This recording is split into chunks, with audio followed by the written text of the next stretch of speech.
Hello बच्चों, कैसे हाल चाल है बेटा। पढ़ाई वढ़ाई सब बढ़िया मस्त चल रही बेटा। तो बच्चों, हम लोग वेक्टर कैलकुलस के अगले वीडियो पर आ गए हैं और बेटा हम लोग ग्रीन्स थ्योरम को पढ़ रहे थे। तो बेटा ग्रीन्स थ्योरम के सिलसिले को आगे बढ़ाते हैं। तो वेक्टर कैलकुलस का पूरा बेटा प्लेलिस्ट का लिंक मैंने नीचे दिया है। स्टार्टिंग से बेटा सारे वीडियोस पढ़ लीजिए, खासतौर पर पिछला वीडियो जहां मैंने समझाया था कि ग्रीन्स थ्योरम हमारी क्या होती है। ठीक है बच्चों, तो ग्रीन्स थ्योरम पर बेस्ड बेटा हम लोग क्वेश्चन आज करेंगे और ये सब बहुत ही इंपॉर्टेंट होते हैं। जितने क्वेश्चन करेंगे उतनी हमारी अच्छी प्रैक्टिस होगी। चलिए बच्चों, ग्रीन्स थ्योरम का अगला क्वेश्चन ये रहा आपके सामने। ठीक है, देखो क्वेश्चन देखो बच्चों, कुछ इस तरीके से है जैसे कि हमें क्लोज्ड कर्व के लॉन्ग इंटीग्रेट करना है। फंक्शन क्या है, y minus sine x d x, y minus sine x d x plus cos x D y, है ना। इस पूरे क्लोज कर्व के लॉन्ग हमें इंटीग्रेट करना है। और c क्या है, c है ट्रायंगल, c क्या है triangle formed by, c is triangle formed by y बराबर जीरो, y बराबर जीरो, x बराबर पाई बाई टू और y बराबर पाई बाई टू एक्स। देखो ऐसे हमारा ये एक ट्रायंगल है। y बराबर two by pi x, sorry y बराबर क्या है, टू बाई पाई एक्स, है ना। तो ये ट्रायंगल है जो तीन लाइन से बनता है ना। वही हमारा क्लोज्ड कर्व C है। y बराबर जीरो, x बराबर पाई बाई टू। देखो ये ट्रायंगल क्या है, पहले देखना पड़ता है कर्व क्या है। तो y बराबर जीरो का मतलब क्या हो गया, x एक्सिस। देखो ये y बराबर जीरो हो गया x एक्सिस।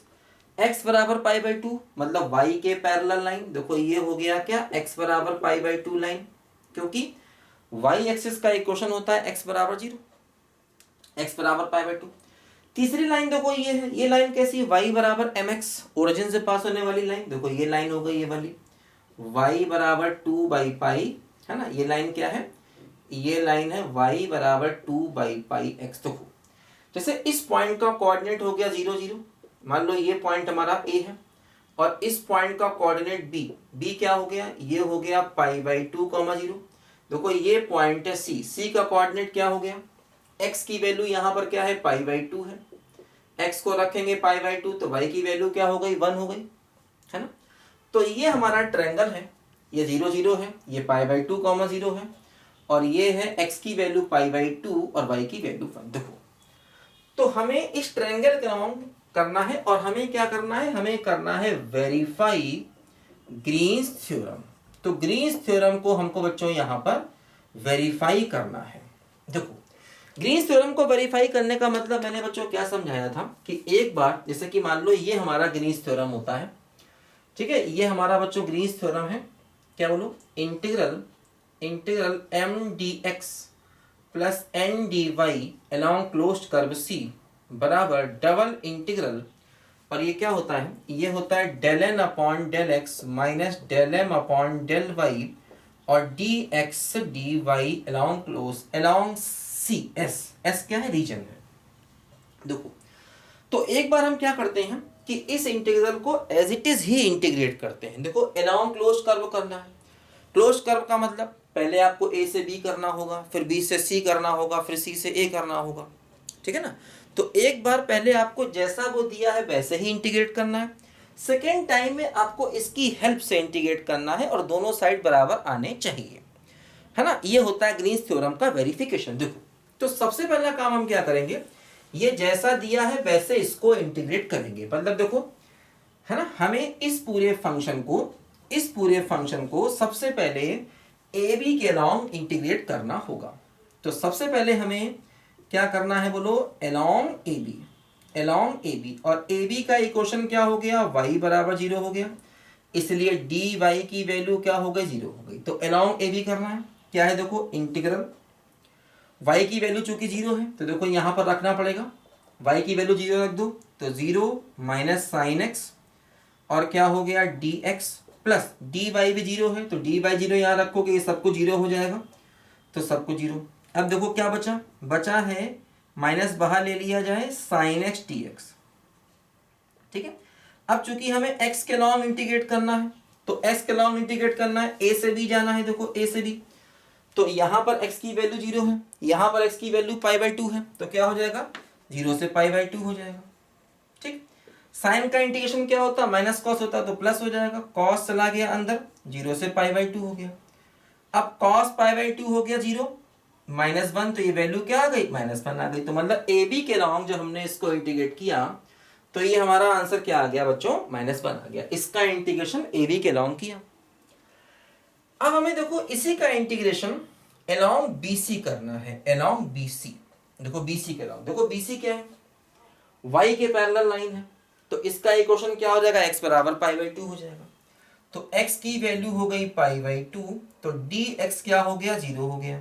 देखो इसमें रखते हैं वैल्यू, देखो ये पूरा इंटीग्रल dx 0, तो ये पूरा 0 हो गया, तो 0 प्लस यहाँ देखो x को रखना है π/2, तो क्या हो जाएगा cos π/2, वो भी 0 हो गया। तो सब कुछ 0 हो गया, तो इसका भी आंसर क्या आ गया, 0 आ गया, है ना भाई। यहाँ पर dx 0 हुआ और यहाँ पर x बराबर π/2 होने से cos π/2 0 हो गया। तो BC के लॉन्ग पूरा पूरा इंटीग्रल जो है वो 0 हो गया।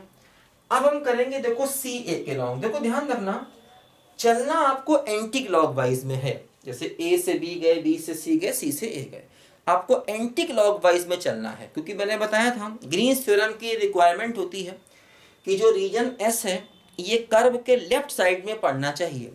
तो रीजन कर्व के लेफ्ट साइड में तभी पड़ेगा जब आप इस कर्व में एंटी क्लॉकवाइज चलेंगे, है ना, A से B, B से C, C से A, ये बात ध्यान रखना हमेशा। अब देखो CA का मतलब क्या है, y बराबर क्या है, CA का इक्वेशन है y बराबर 2/πx, तो dy क्या हो गया, है ना, dy हो गया, मतलब ये ऐसा कह दो कि dy dx क्या हो गया, dy dx हो गया 2/π, तो मतलब dy की वैल्यू क्या हो गई 2/π dx, बात बराबर है, ठीक है। अच्छा, ये वैल्यू देखो यहाँ पर रखी जाएगी, इसमें रखो इंटीग्रल y क्या है, देखो ये 2x/π माइनस क्या है बोलो sin x, और dx को dx ही रहने दो, फिर देखो यहाँ पर cos x को cos x ही रहने दो, और dy क्या है, dy है 2/π dx। तो अब हमें देखो चूंकि ये इन रिस्पेक्ट टू है ना x आ गया, x की वैल्यू क्या है, x की वैल्यू सॉरी cos x, और dy क्या है 2/π dx, ठीक है ना। देखो अब ये x के रिस्पेक्ट में इंटीग्रेट करना, तो x की लिमिट रखोगे, तो जब आप C से A तक आओगे तो इस पॉइंट पर x की वैल्यू क्या है π/2 या 0, तो π/2 से लेकर के 0, है ना, क्योंकि आप x की लिमिट रखोगे C से A तक। अब देखो क्या हुआ, इंटीग्रेट करें, ये क्या हो गया 2/π, x का इंटीग्रेशन x²/2, और ये क्या है π/2 से 0। फिर क्या हुआ देखो माइनस, साइन का इंटीग्रेशन माइनस कॉस, तो प्लस कॉस हो गया, और ये क्या हो गया π/2 से 0। यहां पर देखो क्या हुआ, ये हो गया 2/π, cos x का इंटीग्रेशन क्या होता है बच्चों, sin x होता है, और π/2 से लेकर 0 हो गया। बात समझे बच्चों, इजी है काफी, ठीक है भाई। साइन का इंटीग्रेशन माइनस कॉस, कॉस का इंटीग्रेशन साइन हो गया। अच्छा, वैल्यू पुट करते हैं, देखो यहां पर क्या हुआ, ये 2 से 2 कैंसिल हुआ, ये क्या बचेगा, देखो यहां पर बचेगा x को रखोगे 0, देखो 1/π हुआ, x को रखोगे 0, तो 0 माइनस क्या हुआ π²/4 हुआ, ठीक। अच्छा, यहां देखो x को रखोगे 0, तो 1 माइनस 0, तो खाली 1 हो गया।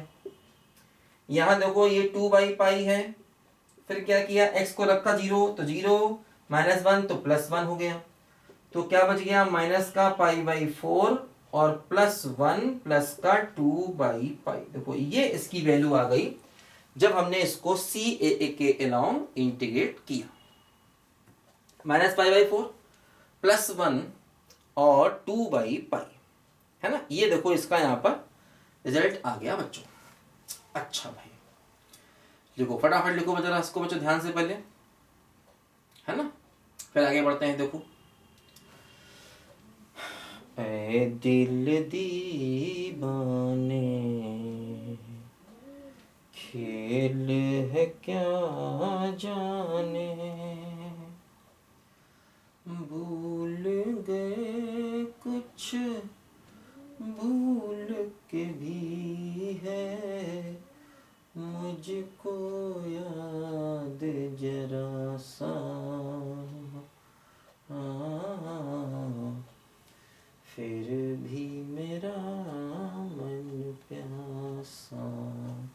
ठीक है बच्चों, ये आ गया देखो यहाँ पर हमारा रिजल्ट। लिखो फटाफट, लिखो बेटा, इसको ध्यान से लिखो पहले।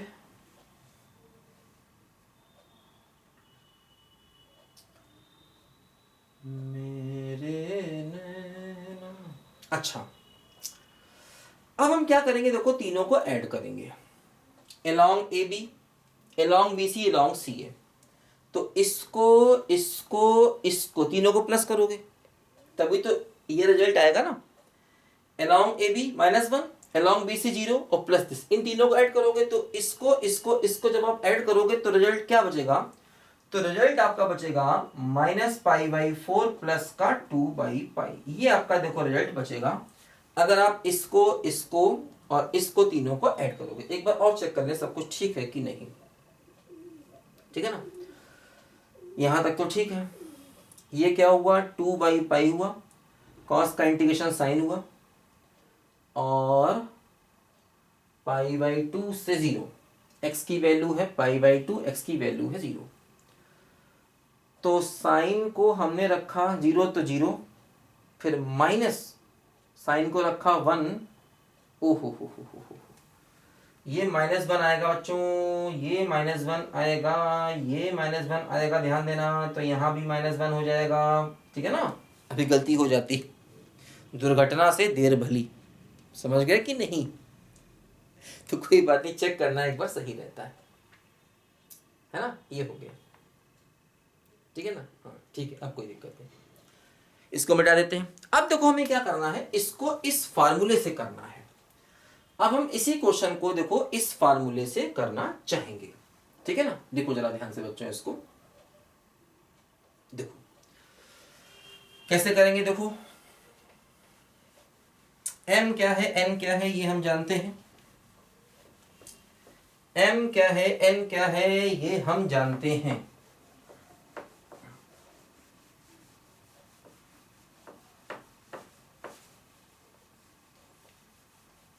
देखो ध्यान दो, देखो m की वैल्यू क्या है, m है y माइनस साइन एक्स, और n की देखो वैल्यू क्या है, n dy, n क्या है cos x है। देखो इसको निकालो, del n upon del x निकालो, इसको रिस्पेक्ट टू x करोगे तो माइनस साइन x हो जाएगा। Del m upon del y निकालो, इसको रिस्पेक्ट टू y करोगे तो क्या होगा, ये हो जाएगा 1, साइन का 0 तो खाली 1 बचेगा। ये वैल्यू यहां पर रखी जाए, देखो del n by del x यानी कि माइनस का साइन x, ठीक है, और माइनस का 1 dx dy। अब देखो आपको ये रीजन कवर करना है, आपको ये वाला पूरा एरिया कवर करना है। तो मैंने बताया था एरिया को दो तरीके से कवर कर सकते हैं, वर्टिकल स्ट्रिप भी ले सकते हैं, हॉरिजॉन्टल भी ले सकते हैं। मान लो मैं वर्टिकल लेता हूं, अगर मैं वर्टिकल लेता हूं देखो क्या होगा, देखो ध्यान दो, जब ये स्ट्रिप यहां से यहां जाएगी तो यहां पर x क्या है 0 और यहां पर x क्या है π/2, मतलब x की वैल्यू हो जाएगी 0 से π/2, है ना, यहां से यहां जाएगी। अच्छा, जब हम यहां से यहां जाएंगे, देखो भाई देखो ये स्ट्रिप ऐसे करके यहां से लेकर यहां तक हम चलाएंगे, इसको इस स्ट्रिप को यहां से लेकर यहां तक हम मूव करेंगे जिससे पूरा एरिया हमारा कवर हो जाए। तो जब ये स्ट्रिप यहां से यहां जाएगी तो x की वैल्यू 0 से π/2 हो गई। फिर जब हम यहां से यहां जाएंगे, देखो यहां पर y कितना है 0 और यहां पर y कितना है, ये y देखो इस लाइन का y है, तो यहां पर y हो गया 2/πx। ये बात समझो, तो y की वैल्यू हो गई 0 से लेकर के 2/πx, है ना।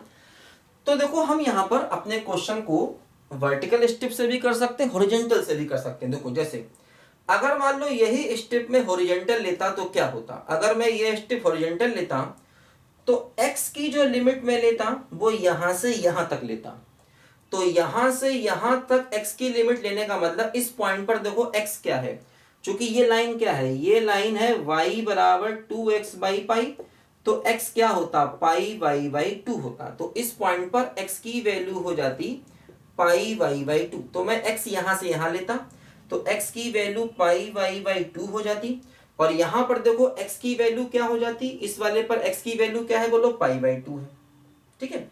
और देखो y की वैल्यू में क्या लेता, स्ट्रिप को मैं यहां से यहां ले जाता, तो अगर मैं स्टेप को यहाँ लेता तो यहाँ पर y की वैल्यू 0 थी, और जब मैं स्टेप को यहाँ ले गया तो यहाँ पर देखो y की वैल्यू कितनी है, 1 है, तो 0 से 1 ऐसे, है ना। अगर मैं हॉरिजॉन्टल स्टेप काटता तो x की मतलब ये स्टेप यहाँ से मैं यहाँ ले जाता, यहाँ से यहाँ ले जाता, इसको मूव करता, तो ये स्टेप का ये वाला एंड यहाँ पर है, तो इस पॉइंट पर x की वैल्यू है π/2 से लेकर के यहाँ तक, और इस पॉइंट पर x कितना है, इस पॉइंट पर देखो x है π/2, तो यहाँ से यहाँ तक x की वैल्यू गई, और y की वैल्यू देखो यहाँ से यहाँ तक जाती, यहाँ पर y कितना है 0, और यहाँ पर y कितना है 1। और हाँ, सवाल मतलब जो ये रिजल्ट है ये ऐसे ही रहता, तो ऐसे भी मैं अपने क्वेश्चन को कर सकता था। इसी को ही हम लोग change of order of integration कहते हैं। ये भी मैंने डबल इंटीग्रेशन में अच्छे से पढ़ाया हुआ है। मैंने बताया बेटा डबल इंटीग्रेशन की मेरी एक अलग प्लेलिस्ट है, IIT JEM की प्लेलिस्ट है, उसका लिंक मैं नीचे दे दूंगा। तो डबल इंटीग्रेशन को आप चाहें तो और अच्छे से जाके पढ़ सकते हैं। वैसे मैंने सिखा दिया कि आप कोई भी एरिया कवर करने के लिए स्टेप को वर्टिकल भी ले सकते हैं, हॉरिजॉन्टल भी ले सकते हैं, दोनों से आंसर सेम आएगा, ध्यान रखना। अब हाँ ध्यान दो, अगर हम ये ले रहे हैं तो चूंकि यहाँ पर y की limit in terms of x है, तो पहले y के रिस्पेक्ट में इंटीग्रेट करेंगे, ये बात समझ लो अच्छे से। और यहाँ पर x की limit in terms of y है, तो इसको करेंगे तो पहले x के रिस्पेक्ट में इंटीग्रेट करना होगा, ये बात ध्यान देना। जिसकी लिमिट में वेरिएबल है उसके रिस्पेक्ट में पहले इंटीग्रेट करते हैं। हाँ, अगर दोनों ही लिमिट कांस्टेंट होती, जैसे पिछले वीडियो में सवाल हमने किया था, उसमें दोनों लिमिट हमारी कांस्टेंट थी, तो अगर दोनों लिमिट कांस्टेंट होंगी तो किसी के रिस्पेक्ट में पहले या बाद में कर सकते हैं। लेकिन अगर एक भी लिमिट वेरिएबल है तो उसके रिस्पेक्ट में पहले इंटीग्रेट करना होगा। देखो ध्यान दो, अब पहले हम y के रिस्पेक्ट में इंटीग्रेट करेंगे, तो x की लिमिट हो गई 0 से लेकर के π/2। y के रिस्पेक्ट में इंटीग्रेट करोगे, x को कांस्टेंट मानोगे तो -sin x, और y का इंटीग्रेशन 1 हो गया, 1 का इंटीग्रेशन है भाई, y के रेस्पेक्ट में इंटीग्रेट कर रहे हैं तो sin x कांस्टेंट हो गया, कांस्टेंट का 1 हो गया, और 1 का कितना हो गया, बोलो y हो गया, और y की लिमिट क्या है 0 से लेकर के 2x/π है, और dx बचा रहेगा। अब देखो क्या हुआ है ना, ये x की लिमिट है 0 से π/2। अब यहाँ पर क्या करोगे, पहले y की जगह अपर लिमिट रखो, तो क्या हुआ माइनस का sin x, y की जगह पर अपर लिमिट, तो क्या हो गया अपर लिमिट क्या हो गया 2x/π, फिर y की जगह पर 0 तो हो जाएगा 0, और यहां पर भी देखो क्या होगा, समझो ध्यान से, यहां पर भी माइनस y की जगह पर पहले अपर लिमिट तो 2x/π, फिर माइनस का 0 और dx। तो देखो यहां से क्या करेंगे, ये भी माइनस है ये भी माइनस है, तो माइनस को तो बाहर ले लिया जाए, तो क्या बचेगा 0 से π/2, और ये बचेगा 2x/π बाहर ले लिया तो हो गया sin x + 1 dx। ऐसे देखो यहाँ पर ये आ गया है ना। तो ये बच्चों हमें यहाँ पर अब x के रिस्पेक्ट में देखो इसको इंटीग्रेट करना बाकी रह गया है ना। इसको जरा यहाँ तक लिखिए है ना। देखो अब एक काम किया जाए, 2/π को भी बाहर ले ले, कांस्टेंट है तो 2/π को ही बाहर ले लिया। अब देखो इसको इंटीग्रेट करना, तो इसको इंटीग्रेट कैसे करोगे, by parts, first into second का है ना, फर्स्ट इंटू सेकेंड इसको आप इंटीग्रेट करोगे, बाई पार्ट्स करोगे तो क्या करोगे, देखो x को ऐसे कर लो, देखो माइनस का 2/π है ना, इंटीग्रल 0 से π/2, ये अलग कर दो x sin x dx, और प्लस ये x अलग बचेगा, x का इंटीग्रेशन क्या हो गया x²/2 हो गया, तो 0 से π/2 ये अलग हो गया। देखो यहाँ पर बात समझे, बोलो भाई, देखो ध्यान दो, ठीक है, 1x हो गया, x का इंटीग्रेशन x²/2 हो गया। अब देखो यहाँ पर क्या हुआ, माइनस का 2/π, ये फर्स्ट सेकेंड से करना होगा, तो पहला दूसरे का इंटीग्रेशन, ठीक है, माइनस इंटीग्रल पहले का डिफरेंशिएशन 1, दूसरे का इंटीग्रेशन माइनस cos x, तो प्लस का cos x और dx हो गया। यहां पर देखो क्या हुआ, ये हो जाएगा x को π/2 रखोगे तो π²/4, तो π²/8 हो जाएगा टोटली। यहां पर देखो ये क्या हुआ, माइनस का 2/π है, x की जगह π/2 रखोगे सब 0 हो जाएगा, तो माइनस बाहर है, x की जगह पाई बाई 2, फिर x की जगह 0 तो सब 0 हो गया ये सारा भाई, x की जगह पाई बाई 2 0 और माइनस x की जगह 0 तो ये 0 सब 0 हो गया। ये cos का इंटीग्रेशन sin x हो गया और sin x से पहले पाई बाई 2 रखोगे तो 1 माइनस 0 हो गया और प्लस का पाई स्क्वायर बाई 8 हो गया। तो क्या बच गया देखो यहाँ से ये बच गया माइनस का 2 बाई पाई, है ना, इसको अंदर ले लो तो माइनस का 2 बाई पाई और माइनस का क्या हो जाएगा पाई बाई 4, है ना, माइनस का 2 बाई पाई और माइनस का पाई बाई 4। यही आया था उससे भी, मैंने मिटा दिया गलती से, यही आया होगा उससे भी, यही आंसर उससे भी आया होगा। ये मैंने गलती से मिटा दिया, उसका आंसर क्या था लिखना चाहिए था मुझे, है ना, यही आंसर उससे भी आया होगा। बोलो बच्चों, यही आंसर उससे भी आया होगा। आप चेक करना, जो मैंने तीनों को सम करके निकाला था मुझे याद नहीं है, मैंने यहाँ लिखा था उसको गलती से मिटा दिया, मिटाना नहीं चाहिए था क्योंकि तभी तो वेरीफाई होगा दोनों साइड बराबर है कि नहीं है वो आंसर मैंने गलती से मिटा दिया। चलो कोई बात, तुम वेरीफाई कर लेना, यही आंसर उससे भी आया होगा। तो हमने पहले क्या किया था, इस फंक्शन को 3 टाइप से इंटीग्रेट किया, पहले ए बी के लॉन्ग, फिर बी सी के लॉन्ग, फिर सी ए के लॉन्ग और तीनों को ऐड कर दिया। एक वो तरीका था, जब ए बी के लॉन्ग इंटीग्रेट किया तो y बराबर 0 फंक्शन ले लिया, फिर इस फंक्शन को ले लिया, इस फंक्शन को ले लिया, तो वो लाइन इंटीग्रल था एक्चुअली, तीनों को अलग अलग इंटीग्रेट कर दिया, तीनों को ऐड कर दिया। फिर चूंकि यहाँ पर देखो क्या है, क्लोज्ड कर्व के लॉन्ग इंटीग्रेशन है, x y है z नहीं है, तो मैं ग्रीन्स थ्योरम को भी यहाँ पर लगा सकता हूँ। ये हमारी क्या है, ग्रीन्स थ्योरम है, तो ग्रीन्स थ्योरम को भी मैं यहाँ पर लगा सकता हूँ। अब मैंने इससे इसको इंटीग्रेट किया, जब इससे इंटीग्रेट किया तो राइट साइड में डबल इंटीग्रेशन आ जाता है। डबल इंटीग्रेशन में स्टेप लेके करना पड़ता है, मैंने बताया था भाई, एरिया पूरा कवर करना पड़ता है। फिर डबल इंटीग्रेशन कैसे करना है मैंने समझाया। तो दोनों साइड इक्वल आने का मतलब ग्रीन्स थ्योरम वेरीफाई हो गई। हाँ, अब जैसे मान लो ये क्वेश्चन दिया होता और कहाँ होता इसको इंटीग्रेट करिए, तो मेरी मर्जी थी, हम सबको अलग अलग करके ऐड करते या सीधे ग्रीन्स थ्योरम लगा के भी कर सकते थे। जैसे ये क्वेश्चन दिया होता और कहा होता कि भाई इसकी वैल्यू निकालिए, है ना। अब ध्यान देना, क्योंकि क्लोज्ड कर्व पे है इसलिए ग्रीन्स थ्योरम भी लगा सकते हैं, और अगर ग्रीन्स थ्योरम ना लगाएं तब भी हो जाता। हाँ, अगर मान लो ये सवाल ऐसे होता, ये पूरा क्लोज्ड कर्व नहीं कहते, ये कहते हैं कि हमें जो इंटीग्रेशन करना है वो इस ट्रायंगल पर सी ए से लेकर के सी तक करना है। मान लीजिए हमें इस ट्रायंगल पर इंटीग्रेशन ए से सी तक करना, तो ए से सी तक का मतलब ए से बी करना प्लस बी से सी करना। फिर आप ग्रीन्स थ्योरम नहीं लगा सकते है, क्योंकि पूरे क्लोज्ड कर्व पे इंटीग्रेशन नहीं है ना ये। अगर मैं खाली ए से सी तक इंटीग्रेशन कहूं तो ये पूरे क्लोज्ड कर्व पे नहीं है। जब पूरे क्लोज्ड कर्व पे नहीं है तो आप ग्रीन्स थ्योरम नहीं लगा सकते, ये बात ध्यान देना। तो लाइन इंटीग्रेशन से ही करना होगा, पहले ए से बी करना होगा, फिर बी से सी करना होगा, दोनों को सम करना होगा जैसे मैंने किया, ठीक है ना। तो ये बात दिमाग में बैठा लो, ग्रीन्स थ्योरम जरूरी नहीं है कि हम लगाएं, वो तो मतलब हमारे फायदे के लिए, कभी कोई क्वेश्चन मुश्किल हो रहा होगा तो उससे वो इजी हो जाएगा। ठीक है बच्चों, तो इस वीडियो में बेटा इतना ही, मिलेंगे अगले वीडियो में, तब तक के लिए बाय बाय। ये चेक कर लेना दोनों सेम आने चाहिए आंसर, है ना। और अगर कहीं मुझसे कोई कैलकुलेशन मिस्टेक हो जाए तो बुरा नहीं माना करो उसको सही कर लिया करो। ठीक है बच्चों, चलिए बच्चों बाय बाय।